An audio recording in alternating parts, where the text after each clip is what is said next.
everyone and welcome. In this video, I want us to look at Likert Scale and talk about it so that early career researchers, undergraduate students, graduate students can have an idea what Likert Scale means. So I encourage you to sit relaxed and watch this tutorial to the end so you'll be able to understand the concept of Likert Scale and then be able to learn how you can use it for data collection. So what exactly is Likert Scale? So Likert Scale was named after a psychologist, Francis Likert. Some people call it Likert. So whatever you call it, whether Likert, I call it Likert. So I hope we are at the same page so you don't get worried about how I pronounce it. And this scale has been very popular in measuring behaviors, attitudes, and opinions of people. And it's mostly rated on 5-point or 7-point response scale. Sometimes people design questionnaire and they say respond on a rating scale of 1 to 7, okay, where 1 will be strongly disagree and 7 will be strongly agree, or where 1 will be strongly disagree and 5 will be strongly agree, okay? And there's always a midpoint, which is, if it is on a 5-point scale, so 3 becomes the midpoint. If it is on a 7-point response scale, 4 will become the midpoint, okay? So ensure you have the midpoint when you design your Likert Scale questionnaire, because it has its role in your data analysis. It helps your data not to skew towards positive or skew more towards negative. It can help you to have a balanced response scale when you collect your data. Then it is commonly used in questionnaire and survey to gauge respondents' level of agreement and disagreement, okay, with a series of statements. So you design your item statements, okay, not questions, please. Some people say questionnaire is question. No, they are not questions. They are item statements that you present to the respondent for them to ascribe meaning to them and then tell you how those item statements apply to them. For example, an item statement could be, I find online learning approach most comfortable. Now, if you give me to respond to how it applies to me, because you have personalized it, I will be able to say, okay, I strongly agree, or I am undecided or neutral on this particular issue, okay, or I do not agree, which is strongly disagree, or I just don't agree, which is just disagree. So note that those statements that you design, item statement number 1, 2, 3, 4 to the number you have, cannot be called questions. They are not questions, and you do not design them to be like questions. Rather, they should be in form of statements that people can read, your respondents can look at and make meaning in order to respond to your response scale, to tick the one most appropriate to them using your response scale. So let us look at a typical example of a survey that you may want to create someday. You can see the item statement number 1 here. I have this. I find the online learning platform easy to navigate. And you can see I say, please indicate your level of agreement with the item above by selecting one of the following options. Here is on 7-point response scale, and you can see the midpoint neutral here is 4 on a 4-point, right? And then you can see by the right side you have survey on a 5-point scale, where I have the item statement that the customer service team was responsive to my inquiries. So I want you to keep an eye on how the item statements read. They are personalized so that when I give it to my respondents, they'll be able to ascribe meaning to them, think about it, understand it, to think whether, look at it as, is it something that applied to me? Is it something I do? If it is something that I do not do, I will simply tick strongly disagree. I don't do that. Okay, I don't think I don't think the customer service team have ever been responsive to my inquiries.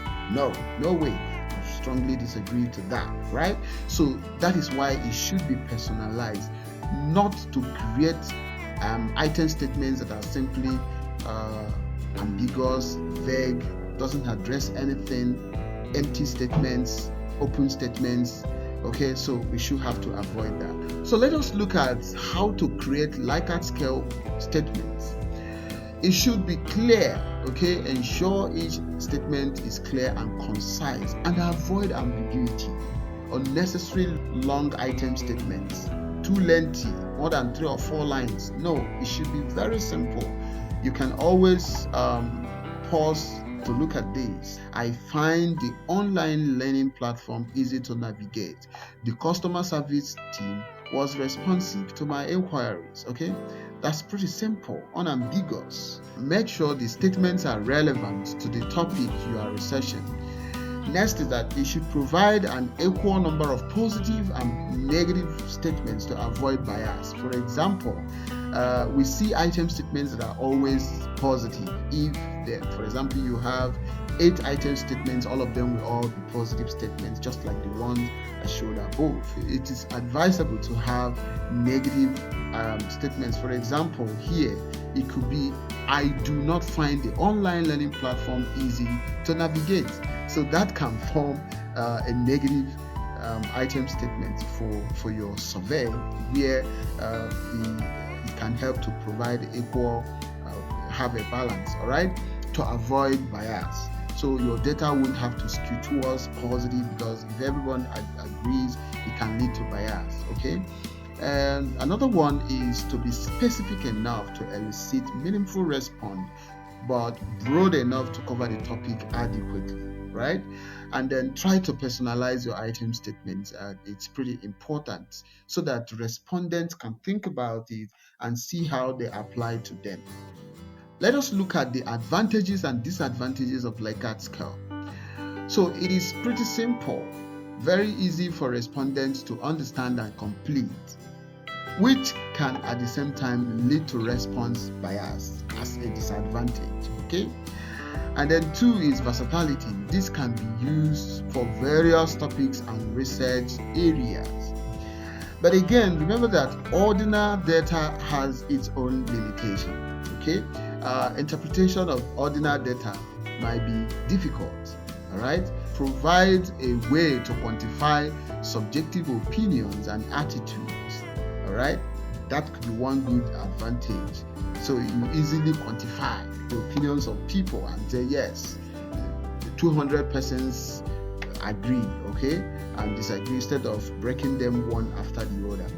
And then, but again, the disadvantage could be cultural difference.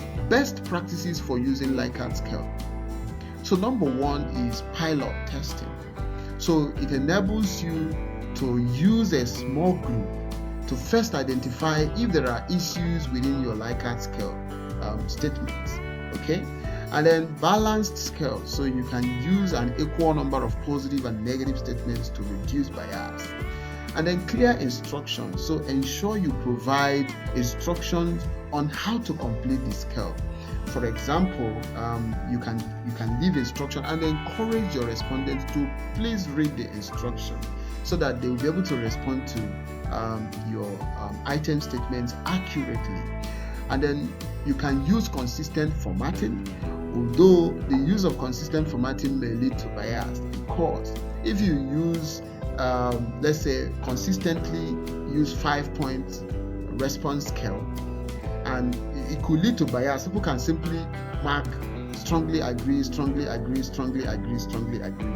But if you have 5 points here, 7 points here in another variable, let's say variable 1 you use 5 points, variable 2 the item statements under variable 2 you use 7 points, the other one you use 5 points, so it can make people to adjust. So anonymity assurance is another best practice that you can also encourage. Ensure that you do not expose the honest answers of people. Okay, when they give you their information, you don't go making it easily accessible to people in the outside world, ensure you do not expose their responses. So how can we apply the Likert scale in the real world? So number one, it could be applicable to a market research. Okay, you can apply Likert scale, use it for in various fields. So companies can use Likert scale to measure customer satisfaction and provide feedback on products and services and goods that they render or they offer. Then in education setting, the researchers or students or graduate students can measure student learning attitudes and outcomes. And then in the healthcare sector, the health professionals can evaluate patients' satisfaction and effectiveness of certain treatments. So you can use the Likert scale to assess the information on certain treatments that you may have given to certain patients. Okay, and then in the social sciences, researchers can explore attitudes, beliefs, behaviors on various social issues. So it can apply to various fields.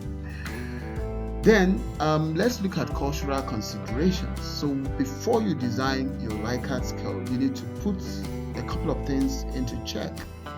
If you would want to survey people who do not understand English and you have adopted or adapted existing measurement scale designed by another person now and you want to use it for your own study, it might mean that you would have to translate the item statements, the measurement scales to local dialects so that the respondents will be able to understand what you want them to respond to. In that case, if you do not translate that carefully, accurately, it might lead to misinterpretation. So that is one thing you may want to try to avoid.